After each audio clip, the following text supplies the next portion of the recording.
What's going on, guys? Welcome back to my channel. It is Heart DFS. Today we have another NBA slate breakdown on Draftkings for the NBA playoffs. If you're new to the channel, please leave a like, comment, subscribe. Do appreciate all the support. Make sure to follow me on Twitter at HeartDFS. Doing a giveaway once I hit around 300 followers on Twitter and 500 subscribers on YouTube.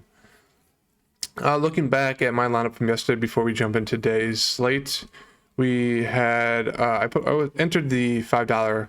10K high five single entry. I went with D'Lo. Talked about how I really like this bounce back opportunity for him. He was low owned, did pretty well. He had a great first quarter, and then kind of the games obviously slowed down, and Minnesota ended up doing nothing, and they lost, which is a little unfortunate. But Donovan Mitchell talked about how he's way too low owned, 50%. Decent game. Another game where he just didn't really do much rebounding. McDaniels. Talked about how I liked him as value. I kind of wish he got more, but did okay, I guess, at 15 fantasy points. Kyle Anderson got the start. Semi-popular, did absolutely nothing for Memphis. Brandon Clark, got the start over Steven Adams second half and played really well. Or was it Triple J? One of the two. He obviously did really well. Talked about how I liked him as a guy coming off the bench. Will Barton, 28.5 fantasy points. Didn't score the ball too well, which is a little disappointing. He was popular. Talked about how I really like those Denver guys. Anthony Edwards didn't have a good game. And then Brunson had a great game, but obviously didn't do much when it came to rebounding or assists. So I barely missed cash, I think by like 10 or so. The winning lineup was, I think it was another Stars and Scrubs. Nope, it had Jokic. So it was kind of stars and more mid-range build. It had Conley, Bane, Bullock, Vanderbilt, Clark, Mitchell, Finney-Smith, and Jokic. So pretty much not stars and scrub, but a little bit like it. Kind of that very low mid-range route, and then one star player with Jokic. So for today's slate, we have 3 games: Miami, Atlanta, Milwaukee, Chicago, and Phoenix, and the Pelicans. On the Miami-Atlanta side, we have news that Bam is questionable. He should be able to go, but obviously if he's out, that changes the slate pretty bigly.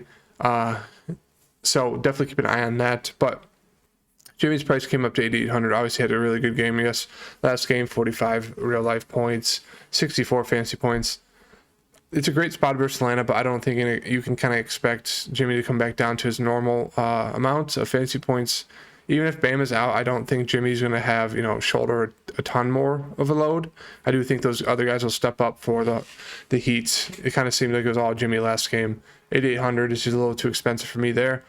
If Bam's in, I'm going to take that shot on him. I know he's had 2 back-to-back terrible games, or actually 3 in a row versus Atlanta.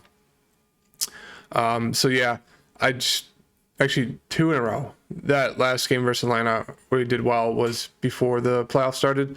Past 2 playoff games, 28 minutes, 24, 23 fantasy points, 18. So been playing terrible, not going to be popular at all, especially with the questionable tag. I do like taking that dart throw on him if he's going to play and start, and just hope he gets back to normal Bam, because if he does, then he'll easily smash 7,000 salary, but it is super risky.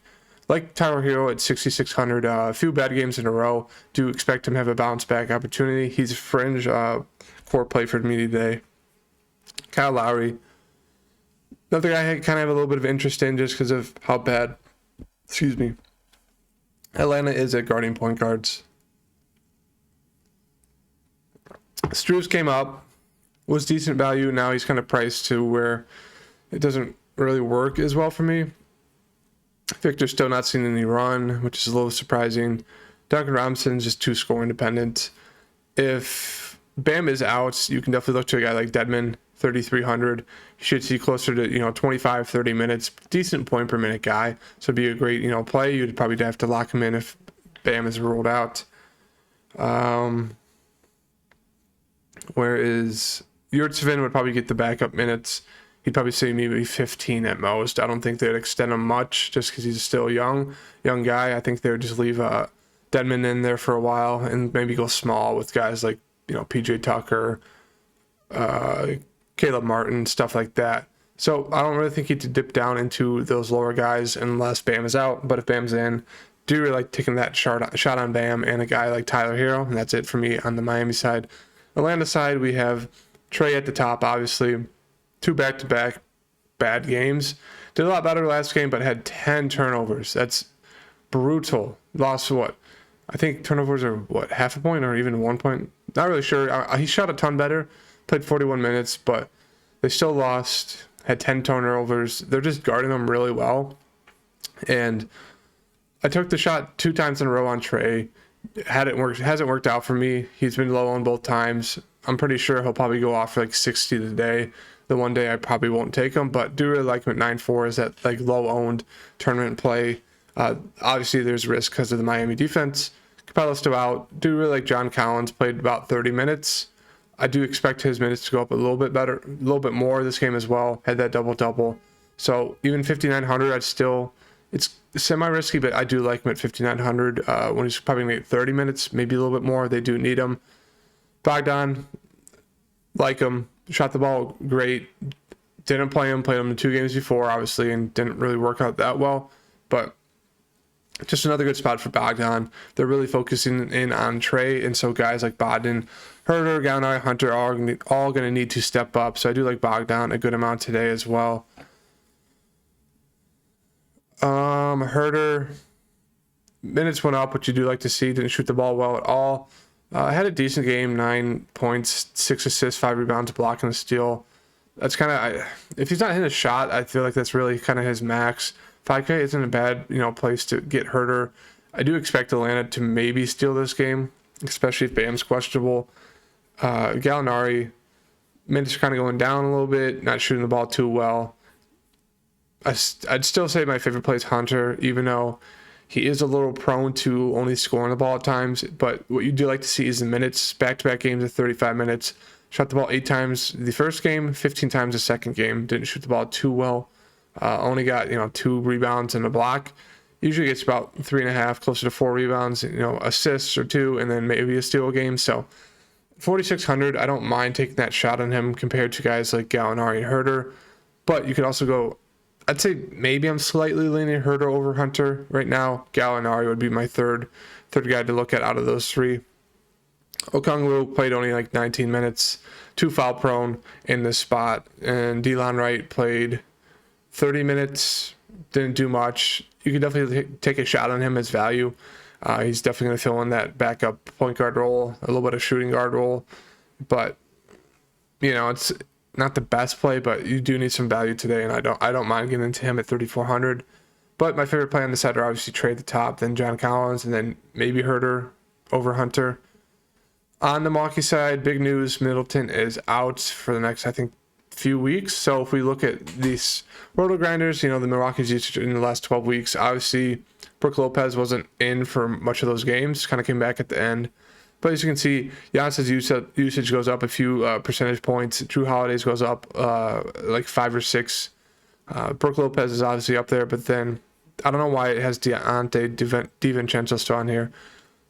But you can definitely look to guys like Bobby Portis to step up. I know he missed the second half of the game versus the Bulls just with that eye injury, but really love Giannis in the spot against the Bulls. Going to have to do everything even more with Middleton out, so do like him. Really like Holiday as well. 2 guys are going to have to step up, shoot the ball. Expect Holiday to shoot the ball at least 20 times this game. They're going to need the scoring, and without like guys coming off the bench like DiVincenzo who could do a little bit of scoring, I think it's just going to be solely Giannis and Drew Holiday playing about 40 minutes, if not more. So really like both of those guys at the top for me. Really like Bobby Portis at 5'7". Obviously didn't have a great game just because he didn't play. Only played 6 minutes and hurt his eye. Do expect him to play a good amount of minutes this game. Obviously, as you can see, his usage goes up. They're going to need scoring and shooting off the bench. He's a great 3-point shooter, and he's a good rebounder. So I do really like him against the Bulls at 5'7". Brook Lopez, okay play. Been shooting the ball really well. Vooch isn't the best defender, as we know, so it's easy to take advantage of that. He's gotten 18 points, 25 points, can get you some boards, maybe a block or 2. So decent play right there. Who else do we have? Rich Allen, no. Matthews, no. Connaughton. Maybe Connaughton, you could take a shot on him at 4K, but I don't know if I'd get there. Who else do we have?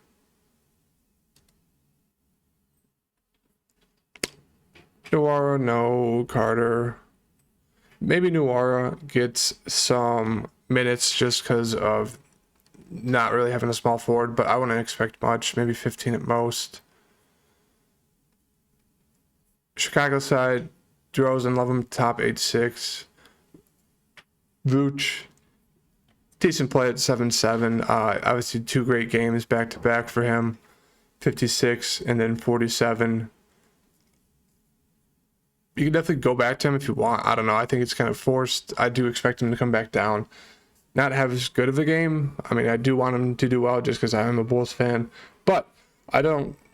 I think it feels a little forced. Rather get to DeRozan or Zach LaVine, even though Zach's kind of taking a back seat the past 2 games. Do think we can expect Zach to get back to his normal self. It makes it a lot easier of a game with Middleton out, so I do expect these Bulls guys to be able to score a lot easier, just because the Milwaukee guys will be a little bit tired, not play as well as defensively or offensively with Middleton being out. Caruso's priced a little too high. Pat Williams is a guy to take a shot on. Should see about 30 minutes, if not more. Good rebounder, can score the ball as well. So I'd say my favorite play on the side is Zach, followed by DeRozan, and then obviously Vooch, but then Pat Williams. Last game of the slate is the Pelicans Suns. For this one, we know that Devin Booker's out for a while as well. If we could look at the usage. Sorry, let me take Booker off real fast. Run this. Campaign gets a high usage bump. Obviously, a lot of these minutes are without Chris Paul because Chris Paul was out for a little bit.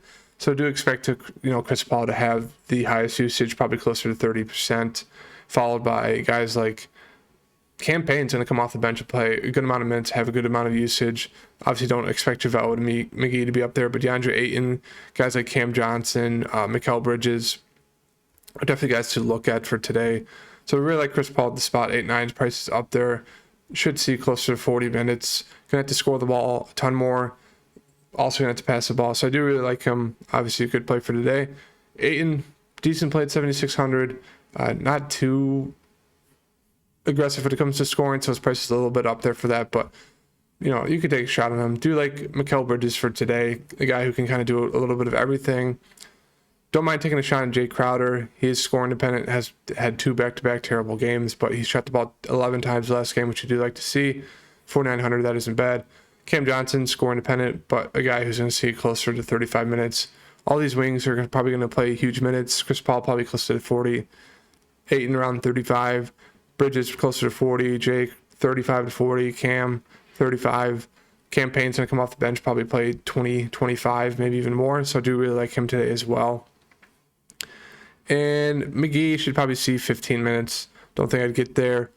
Maybe they'll throw guys in like Landry Shamet just to, probably maybe 15 minutes to shoot the ball. But I really just take a shot on the starters, depending on who they are, or if Cam Johnson doesn't start, him as well. But pretty much it's just Paul, Ayton, Bridges, Crowder, and Johnson in Payne for me, with Ayton being probably the last one I get to on that side. Pelican side, Brandon Ingram 9K, price is up there, but played really well last game. Do expect him to play well again. Not having Booker really hurts the Suns. I think everyone knows that. So guys like CJ priced way too low at 8,200 for playing, once again, 40-plus minutes. Didn't shoot his normal 25 times, but do expect that to happen. Once again, J-Val, minutes are going down. Don't think I'd get there. Decent play against Ayton, but rather get to a guy like Ingram or McCollum or the guys on the Suns side. Herb Jones, nice to see 41 minutes.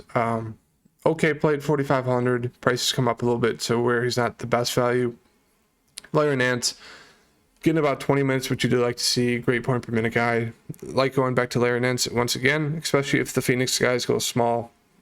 They're going to rather go to Larry Nance over Valanciunas, and you kind of saw that in the last game. And then that really does it for me on this side. Alvarado doing about 15, 16 minutes. This is kind of what I'm looking at as of right now. I think it's going to easily be that kind of mid-range route for today. So if you're new to the channel, please leave a like, comment, subscribe. We'll have an NBA prize pick out later today, and I will have an updated core later today as well. So thank you guys. See you.